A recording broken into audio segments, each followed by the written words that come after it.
तो वेलकम है दोस्तों semester 3 history honours core paper 5। जितने भी लोग सेमेस्टर 3 का एग्ज़ाम दे रहे हैं और हिस्ट्री ऑनर्स रखा है, ठीक है, उनका पेपर आएगा कोर पेपर 5, कोर पेपर 6 और कोर पेपर 7।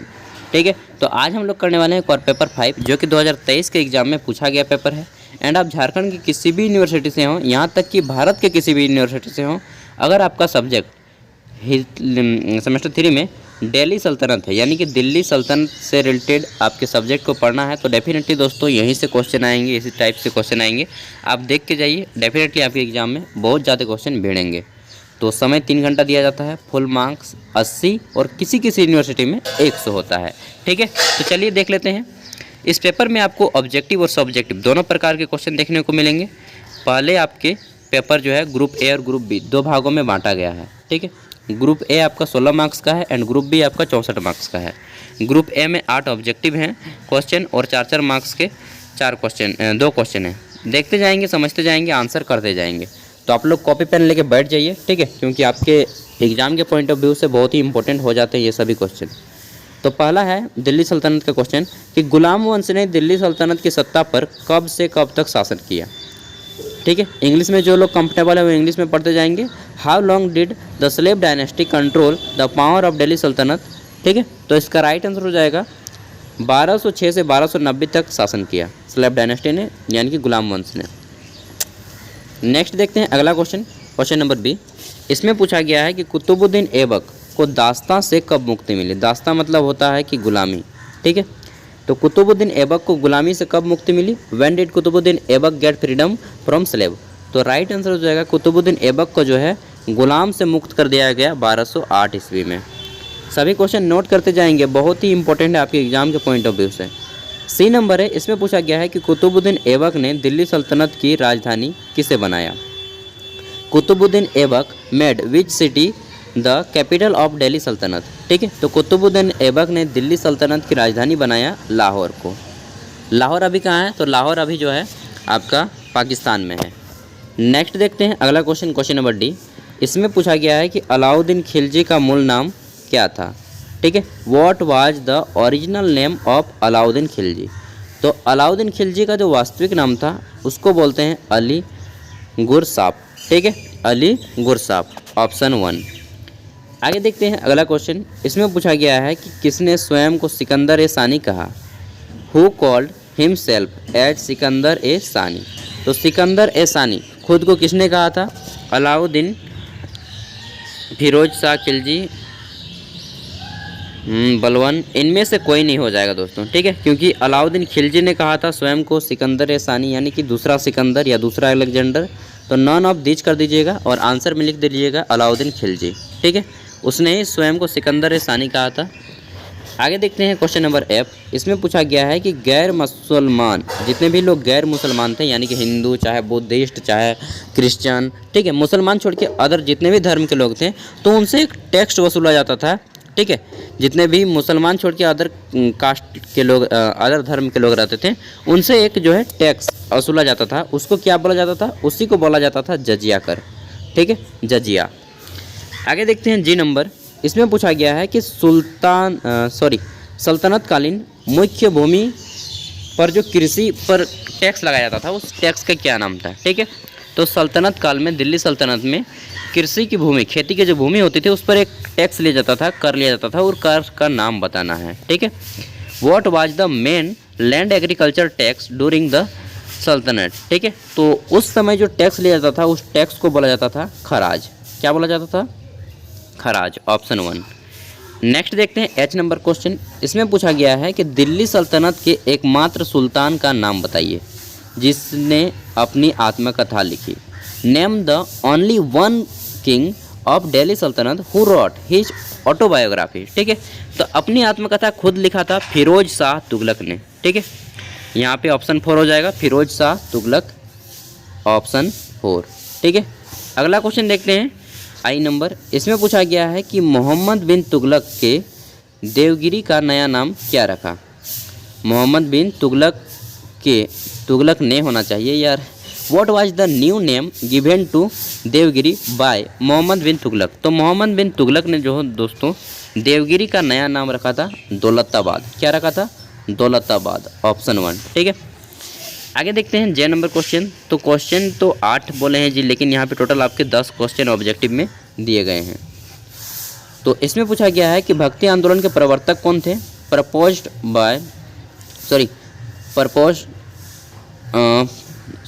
प्रोपाउंडर ऑफ भक्ति मूवमेंट वाज। तो प्रोपाउंडर कौन थे या फिर फाउंडर, जो भी बोलिएगा, प्रोपाउंडर बोलिए चाहे फाउंडर बोलिए। तो भक्ति आंदोलन के प्रवर्तक थे रामानंद, ठीक है। ये रामानंद जो है लीडर कहे जाते हैं भक्ति आंदोलन के। ऑप्शन 3 इसका राइट आंसर हो जाएगा, रामानंद। बहुत जगह पे आपको शंकराचार्य भी दिखाएगा, कबीरदास भी दिखाएगा, मीरा भी दिखाएगी, रामानुजाचार्य भी दिखाएगा, लेकिन जब लीडर की बात की जाती है तो रामानंद ही आते हैं, ठीक है। अब आते हैं शॉर्ट आंसर टाइप क्वेश्चन। यहाँ पे आपको 4 अंकों वाले 2 प्रश्न का आंसर करना है 100 शब्दों में, ठीक है। दोनों का आंसर कीजिएगा कितने कितने शब्दों में, 100 शब्दों में। पहला है जजिया कर। तो बता दीजिए कि गैर मुसलमान लोगों पे एक टैक्स लिया जाता था जिसको जजिया कहा जाता था। डिटेल में आप लोग लिख लीजिए। फिर रजिया सुल्तान। तो बता दीजिए कि रजिया सुल्तान जो है दिल्ली सल्तनत की या फिर भारत की प्रथम महिला शासिका थी, और यह जो है इल्तुतमिश की बेटी थी। फिर इसके जो प्रेमी थे उसको मार दिया गया, वह खुद भी एक गुलाम था, ठीक है। इस तरह से आपको बताना है। आगे देखते हैं। तो यहाँ पे आता है ग्रुप बी। ग्रुप बी में जो है आपको 16 अंकों वाले किन्हीं 4 प्रश्नों के आंसर करने हैं, एंड इसका आंसर आपको लगभग 400 शब्दों में करने हैं। कितने वर्ड्स में, 400 वर्ड्स में। किन्हीं 4 को ही बनाना है, चुन चुन के बनाना है जो आपको पसंद आए, ठीक है। तो इसमें पहला क्वेश्चन है कि कुतुबुद्दीन ऐबक की उपलब्धियों का वर्णन करें। इंग्लिश में है कि describe the achievement of Qutubuddin Aibak, यानी कि कुतुबुद्दीन ऐबक ने अपने जीवन में कौन कौन से युद्ध जीते, कौन कौन से किले बनाए, क्या क्या किया, ठीक है, उन सबको बताना है। आगे देखते हैं। तो तीसरा क्वेश्चन है, यहाँ पे पूछा गया है कि अलाउद्दीन खिलजी की बाजार नियंत्रण नीति का वर्णन करें। इंग्लिश में है कि describe the market control policy of Alauddin Khilji. English में है क्या है कि अलाउद्दीन खिलजी ने बाजार नियंत्रण नीति को अपनाया, ठीक है, कब से अपनाया और क्यों अपनाया। इसमें कितने प्रकार की, मतलब कि जब कोई आदमी रिश्वत लेता था ना या फिर डंडी मारता था, तो जितना डंडी मारा है ना उससे उसका उतना मांस निकाल लिया जाता था शरीर से। इस तरह की बाजार नियंत्रण नीति थी यार, ठीक है। वैसे तो मैंने हिस्ट्री ऑनर्स नहीं किया, मैंने पॉलिटिकल साइंस ऑनर्स किया था ग्रेजुएशन में। फिर भी मुझे हिस्ट्री का अच्छा खासा नॉलेज है क्योंकि मैंने 12th में बहुत अच्छे से पढ़ा था हिस्ट्री को। आगे देखते हैं 4 नंबर क्वेश्चन। इसमें पूछा गया है कि फिरोज शाह तुगलक की उपलब्धियों का वर्णन करें।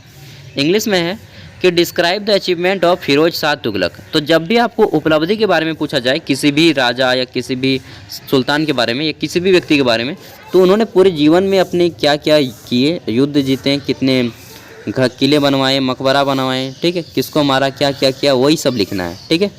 अगला है बलबन के राजतत्व सिद्धांत का वर्णन करें। इंग्लिश में है कि describe the theory of kingship of Balban, ठीक है, गयासुद्दीन बलबन।